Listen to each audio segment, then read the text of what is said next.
इन 3 महिलाओं को तुलसी को जल भूल से भी नहीं चढ़ाना चाहिए। दोस्तों, एक बार देवी सत्यभामा भगवान श्री कृष्ण के पास आई और उनसे विनम्रता से पूछने लगी, हे प्रभु, आपने पहले मुझे तुलसी को जल चढ़ाने और उसके पास दीपक जलाने का महत्व बताया था, किंतु आज मैं आपसे यह जानने के उद्देश्य से आई हूं कि तुलसी को जल चढ़ाने के नियम क्या हैं।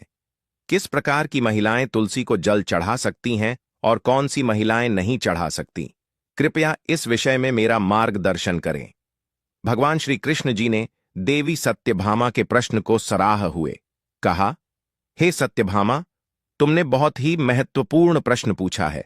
तुलसी को जल चढ़ाने के कुछ विशिष्ट नियम होते हैं और उन नियमों का पालन करने पर ही इसका सही लाभ मिलता है। यदि कोई इन नियमों का पालन नहीं करता तो उसे पुण्य के स्थान पर पाप मिलता है। इसके विपरीत देवी लक्ष्मी ऐसे व्यक्ति के घर को छोड़कर चली जाती हैं। आज मैं तुम्हें 3 प्रकार की स्त्रियों के बारे में बताऊंगा जिन्हें तुलसी को जल नहीं चढ़ाना चाहिए।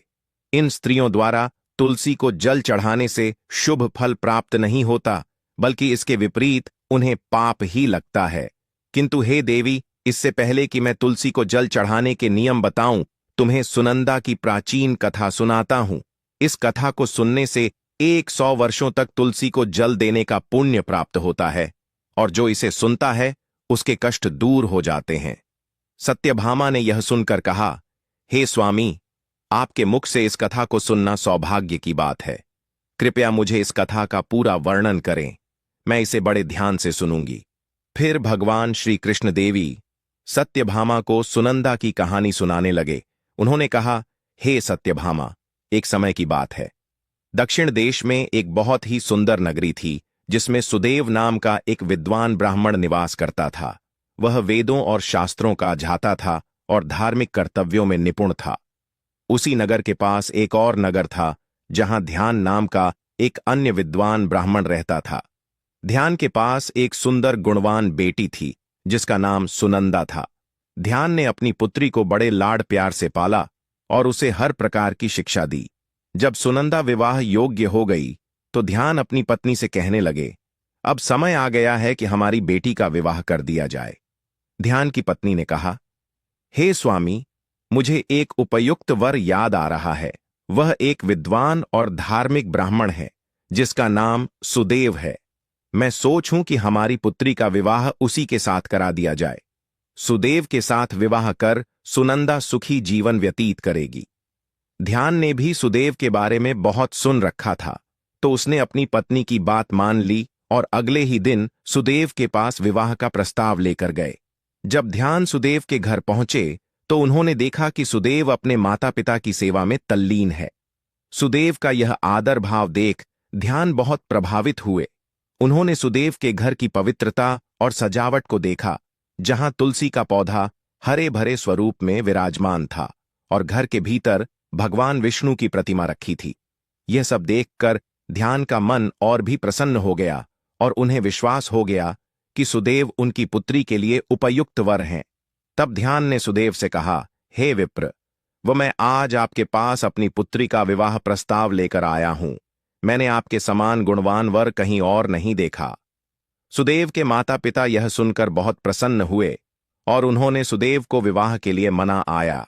सुदेव भी विवाह के लिए तैयार हो गए और विवाह का मुहूर्त तय करके एक पवित्र स्थान पर सुदेव और सुनंदा का विवाह संपन्न हुआ। सुनंदा के रूप और गुणों से सुदेव बेहद प्रसन्न थे। विवाह के बाद सुनंदा अपने पति और सास ससुर की सेवा में लगी रहती थी। उसकी मधुर वाणी और अच्छे कार्यों से वह सभी के दिलों को जीत लेती थी। सास ससुर भी सुनंदा के कार्यों से बहुत संतुष्ट रहते थे। रोज सुबह वह अपने पति से पहले उठकर आंगन की साफ सफाई करती, फिर स्नान करके तुलसी को जल चढ़ाती और भगवान विष्णु एवं मां लक्ष्मी की पूजा करती। उसके बाद वह भोग तैयार करती और उसमें तुलसी के पत्ते डालकर भगवान को अर्पित करती। भगवान को भोग लगाकर अपने पति को भोजन कराकर ही वह स्वयं भोजन करती थी। सुनंदा के ससुराल में उसकी यह दिनचर्या और सेवा भाव देखकर हर कोई उसकी प्रशंसा करता। उसका जीवन संपूर्ण सादगी और भक्ति से भरा हुआ था। उसके आचरण और भक्ति भाव ने उसके घर के वातावरण को भी पवित्र बना दिया था। भगवान श्री कृष्ण ने सत्यभामा को यह कथा सुनाते हुए कहा, हे सत्यभामा, सुनंदा जैसी पतिव्रता स्त्रियों के कारण ही घर में सुख शांति और समृद्धि बनी रहती है। जो स्त्रियां नियम पूर्वक तुलसी को जल चढ़ाती हैं और पूजा करती हैं, उनके घर में देवी लक्ष्मी का वास होता है और उनका जीवन खुशियों से भरा रहता है। इसलिए हर स्त्री को यह ध्यान रखना चाहिए कि वह पवित्रता और सही नियमों का पालन करते हुए ही तुलसी की पूजा करे। सत्यभामा ने यह कथा सुनकर भगवान श्री कृष्ण को धन्यवाद दिया और उन्हें विश्वास दिलाया कि वह इस ज्ञान का पालन करेंगी। रात को वह पति के चरण दबाकर उसके सो जाने के बाद सो जाया करती थी।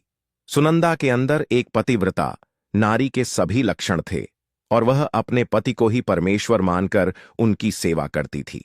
सुनंदा ने कभी अपने पति के अलावा अन्य पुरुष के विषय में विचार नहीं किया।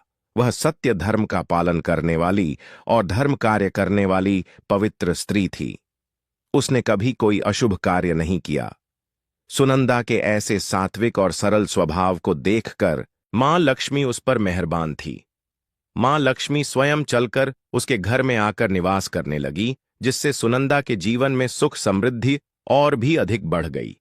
भगवान श्री कृष्ण कहते हैं, हे देवी सत्यभामा, देवी लक्ष्मी उन्हीं स्त्रियों पर अपनी कृपा दृष्टि बनाए रखती है जो पतिव्रता होती है और जो सत्य धर्म का पालन करती है।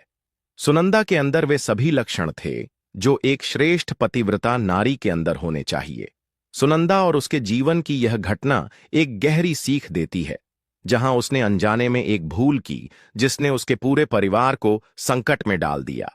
एक दिन सुनंदा का पति, जो अपने कामुक भावनाओं के वशीभूत हो गया था, सुबह स्नान के बाद उसके पास आया और उनके बीच शारीरिक संबंध स्थापित हुए। इस घटना के बाद सुनंदा ने अपने दैनिक नियमों की उपेक्षा कर दी। बिना स्नान किए उसने तुलसी को जल अर्पित किया और उसे स्पर्श किया। यह वही क्षण था जब सुनंदा के शरीर में महामोह का प्रवेश हुआ और उसके जीवन में विपत्तियों का सिलसिला शुरू हो गया। सुनंदा के इस कृत्य से देवी लक्ष्मी नाराज होकर उसके घर को त्याग कर चली गई। लक्ष्मी के चले जाने से घर का वातावरण पूरी तरह बदल गया। मोह के प्रभाव में सुनंदा के सारे इंद्रिय भ्रमित हो गए और वह अपने धार्मिक कर्तव्यों से दूर होती गई। यह मोह केवल सुनंदा तक ही सीमित नहीं रहा, इसका प्रभाव उसके पति पर भी पड़ा। वह भी हमेशा काम भावना से घिरा रहने लगा और धर्म से विमुख हो गया। एक दिन सुनंदा के पति ने सभी मर्यादाओं का उल्लंघन किया और मासिक धर्म के दौरान उसके साथ संबंध स्थापित कर लिया। इस कृत्य से सुनंदा के शरीर में विद्यमान ब्रह्म हत्या का पाप उसके पति में स्थानांतरित हो गया। इसका परिणाम भयावह था। वह पाप सुनंदा के पति को तुरंत ही कोढ़ जैसे गंभीर रोग से पीड़ित कर गया। उसके शरीर पर जलन और छाले हो गए और वह दर्द से कराने लगा। सुनंदा की सास जब यह सब देखती है तो वह क्रोधित होकर सुनंदा को दोषी ठहरा है। वह सुनंदा को पापिनी और कुल्लटा कहकर घर से बाहर निकाल देती है। सुनंदा, जिसने पहले ही अपने पति की इस स्थिति पर पछतावा करना शुरू कर दिया था, अब अपने जीवन में पूरी तरह अकेली हो जाती है। घबराई और टूटी हुई सुनंदा घर से निकलकर एक वन में चली जाती है। चलते चलते वह एक आश्रम तक पहुंचती है। वहां उसे कोई नहीं मिलता और वह वहीं बैठकर अपने कृत्य पर विचार करने लगती है। कुछ समय बाद आश्रम के आर्षि वहां आते हैं और सुनंदा को देखते हैं। उसकी दशा देखकर आर्षि पूछते हैं, हे पुत्री, तुम कौन हो और इस वन में इस तरह दुखी क्यों बैठी हो? सुनंदा, जो अपने अपराध और उसके परिणाम से पहले ही व्यथित थी, आर्षि को पूरी बात बताती है। वह कहती है, हे मुनिवर, मैंने मासिक धर्म के दौरान अपने पति के साथ संबंध बनाया और यही कारण है कि मेरे पति इस भयंकर रोग से ग्रस्त हो गए। मेरे कृत्य ने न केवल मुझे बल्कि मेरे पूरे परिवार को दुख में डाल दिया है। आर्षि, जो करुणा और ज्ञान के प्रतीक थे, उसे सांत्वना देते हुए कहते हैं, पुत्री, तुम चिंता मत करो। जो हुआ उसे बदला नहीं जा सकता, लेकिन उसका प्रायश्चित अवश्य हो सकता है। भगवान विष्णु की भक्ति और निष्ठा से किए गए प्रयास हर पाप का निवारण कर सकते हैं। आर्षि ने सुनंदा को उपाय बताया। तुम इस आश्रम में रहकर नित्य भगवान विष्णु की पूजा करो, तुलसी को प्रतिदिन जल अर्पित करो और गौ माता की सेवा करो। भगवान तुम्हारी भक्ति से प्रसन्न होकर तुम्हें और तुम्हारे पति को पापों से मुक्त करेंगे। सुनंदा ने आर्षि के निर्देशों का पालन करने का संकल्प लिया। उसने वहीं रहकर नित्य स्नान के बाद भगवान विष्णु की मूर्ति की पूजा शुरू की। वह तुलसी को जल चढ़ाती, गौ माता की सेवा करती और पूरे दिन भक्ति में लीन रहती। 1 वर्ष का समय बीत गया। सुनंदा की भक्ति और तपस्या से भगवान विष्णु अत्यंत प्रसन्न हो गए और उन्होंने उसे साक्षात दर्शन दिए। भगवान को अपने सामने देखकर सुनंदा ने उनके चरणों में गिरकर बार बार प्रणाम किया। भगवान विष्णु ने उसे आशीर्वाद देते हुए कहा, हे पुत्री, तुम्हारी भक्ति ने मुझे प्रसन्न किया है। अब बताओ, तुम्हारी क्या इच्छा है? सुनंदा ने नम्रता से पूछा। हे प्रभु, कृपया मुझे यह बताएं कि मेरे अंदर ऐसा कौन सा दोष था जिसके कारण मैंने यह घोर पाप किया और मेरे पति को ऐसा भयंकर रोग झेलना पड़ा। भगवान विष्णु ने समझाया, पुत्री, तुम्हारे अनजाने में एक भूल हुई थी। पति के साथ संबंध बनाने के बाद बिना स्नान किए तुमने तुलसी को स्पर्श किया और जल चढ़ाया। तुलसी माता स्वयं लक्ष्मी का स्वरूप है। ऐसी अवस्था में तुलसी को स्पर्श करना अपवित्र होता है। यही कारण था कि महामोह ने तुम्हारे शरीर में प्रवेश किया और तुम्हारा मन धर्म से विमुख हो गया। सुनंदा ने अपनी भूल को स्वीकारते हुए भगवान से क्षमा मांगी। भगवान ने उसे आशीर्वाद दिया और कहा, तुमने अपने प्रायश्चित से अपने पापों का नाश कर लिया है। अब तुम अपने घर लौट जाओ। तुम्हारा पति भी शीघ्र स्वस्थ हो जाएगा और तुम्हारा परिवार पुनः समृद्ध होगा। भगवान के आशीर्वाद से सुनंदा का जीवन बदल गया। वह अपने घर लौटी, जहां उसका पति कोढ़ से मुक्त हो गया। पूरे परिवार में सुख और शांति का वातावरण फिर से स्थापित हो गया। सुनंदा ने अपनी भूल से मिली शिक्षा को जीवन भर स्मरण रखा और धर्म के मार्ग पर अडिग रही। तुमने अपवित्र अवस्था में ही तुलसी को जल अर्पण किया था, जिस कारण से देवी लक्ष्मी तुम्हारे घर का त्याग करके चली गई और फिर महामोह ने तुम्हारे अंदर प्रवेश कर लिया। उसी महामोह के कारण तुम्हारे और तुम्हारे पति के अंदर काम का प्रभाव अधिक बढ़ गया और मासिक धर्म के दौरान स्त्री के साथ संसर्ग होने के कारण तुम्हारे पति को कोढ़ का रोग हो गया था। वह नंदा कहती है, हे प्रभु, अनजाने में मुझसे यह बड़ा पाप हो गया था। अब इस पाप का क्या प्रायश्चित है? भगवान विष्णु कहते हैं, हे सुनंदा, इस पाप का प्रायश्चित तुमने 1 वर्ष तक ब्रह्मचर्य व्रत का पालन करके कर लिया है, इसीलिए अब तुम पाप से मुक्त हो। सुनंदा कहती हैं, हे प्रभु, कृपया मुझे बताइए, किस अवस्था में तुलसी को जल नहीं देना चाहिए और तुलसी को जल देने के क्या नियम हैं? भगवान विष्णु कहते हैं, हे सुनंदा, अब मैं तुम्हें तुलसी को जल देने के नियम बताता, तुम इसे ध्यान से सुनो। हे पुत्री, तुलसी एक अत्यंत पवित्र पौधा है। यह मुझे सबसे अधिक प्रिय है, इसीलिए इसकी सात्विकता बनी रहनी चाहिए। इस पौधे को कभी अपवित्र अवस्था में स्पर्श नहीं करना चाहिए। जो स्त्री मासिक धर्म से हो, उस स्त्री को इस पौधे को कभी स्पर्श नहीं करना चाहिए। मासिक धर्म के दौरान स्त्री के शरीर में ब्रह्म हत्या का पाप होता है। ऐसे में स्त्री को तुलसी को जल नहीं देना चाहिए। किसी भी स्त्री और पुरुष को संबंध बनाने के बाद तुलसी के पौधे को स्पर्श नहीं करना चाहिए और ना ही इसे जल देना चाहिए। संबंध बनाने पर स्त्री और पुरुष का शरीर अपवित्र हो जाता है। ऐसी अवस्था में तुलसी के पौधे को स्पर्श करने पर दोष लगता है। देवी लक्ष्मी ऐसे स्थान से चली जाती है। हे पुत्री, जो स्त्री अपने पति का त्याग करके चली गई हो, जो विवाह के पश्चात अपने पति को छोड़कर पुरुष के साथ निवास कर रही हो, ऐसी स्त्री को भी तुलसी को जल नहीं चढ़ना चाहिए। तुलसी की पूजा करने का अधिकार केवल पवित्रता स्त्रियों को ही है। जो स्त्री असती होती है, उसे तुलसी को जल नहीं चढ़ाना चाहिए।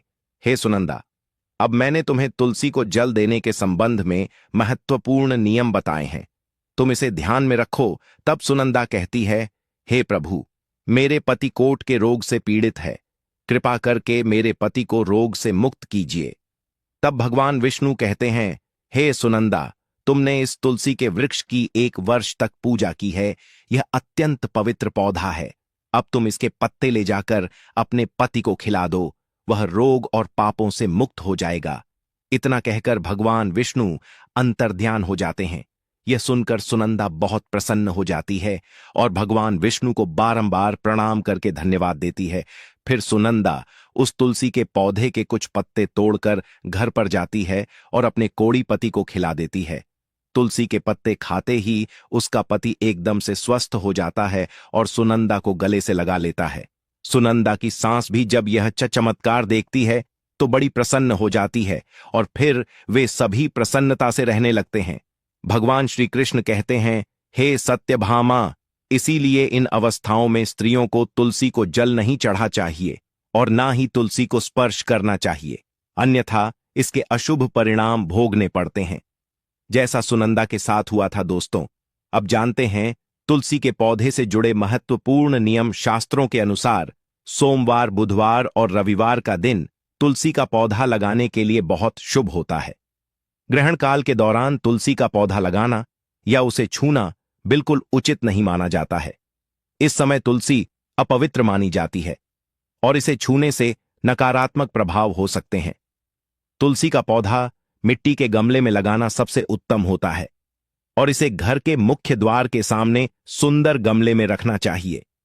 तुलसी का गमला हमेशा जमीन पर या किसी ऊंची जगह पर रखा जाना चाहिए, लेकिन इसे कभी लटकाकर नहीं रखना चाहिए। इसके लिए अच्छी और शुद्ध मिट्टी का उपयोग करना चाहिए। अशुभ स्थानों जैसे शमशान नाली या शौचालय से ली गई मिट्टी का उपयोग तुलसी के गमले में नहीं करना चाहिए। तुलसी के पौधे को जमीन में लगाने की बजाय गमले में लगाना बेहतर होता है, क्योंकि जमीन में लगाने पर इसका आकार बहुत बड़ा हो सकता है। इससे पूजा करने में कठिनाई होती है और कई बार लोग इसकी टहनियां तोड़ने लगते हैं। साथ ही जमीन में लगे तुलसी के पौधे को पशु नुकसान पहुंचा सकते हैं। तुलसी का पौधा लगाने के लिए उत्तर उत्तर पूर्व और पूर्व दिशा को सबसे शुभ माना गया है। विशेष रूप से उत्तर पूर्व दिशा में तुलसी लगाने से घर का वातावरण सकारात्मक बनता है और परिवार पर शुभ प्रभाव पड़ता है।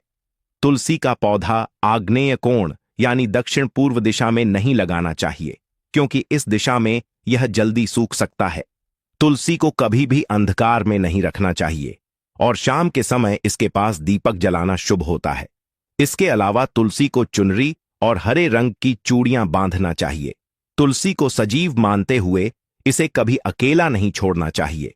तुलसी के पत्ते तोड़ते समय ध्यान रखना चाहिए कि धारदार वस्तु जैसे चाकू या कैंची का उपयोग न करें। तुलसी के पत्ते उंगलियों से ही तोड़ने चाहिए। टहनियां तोड़ना वर्जित है, क्योंकि यह अशुभ माना जाता है। पत्ते तोड़ते समय नाखूनों का भी उपयोग नहीं करना चाहिए, क्योंकि इससे स्त्री के सौभाग्य पर नकारात्मक प्रभाव पड़ सकता है। एकादशी के दिन तुलसी के पत्ते तोड़ना भी वर्जित है। इस दिन की आवश्यकता के लिए एक दिन पहले ही पत्ते तोड़कर रख लेना चाहिए। सूर्य ग्रहण और चंद्र ग्रहण के समय तुलसी को छूना मना है। शाम के समय भी तुलसी के पत्ते नहीं तोड़ने चाहिए, क्योंकि इस समय तुलसी निद्रा अवस्था में होती है। ऐसा करना पाप माना गया है। पुरानी और सूखी तुलसी की पत्तियों को फेंकने की बजाय मिट्टी में दबा देना चाहिए। इसे नाली या कचरे में फेंकना अशुभ होता है। रविवार के दिन तुलसी को जल अर्पित नहीं करना चाहिए। तुलसी को जल चढ़ाने के लिए शुद्ध पानी का ही प्रयोग करें। गंदा या झूठा पानी चढ़ाना वर्जित है। भक्तों, आज की वीडियो में इतना ही। मिलते हैं अगले वीडियो में। जय माता लक्ष्मी।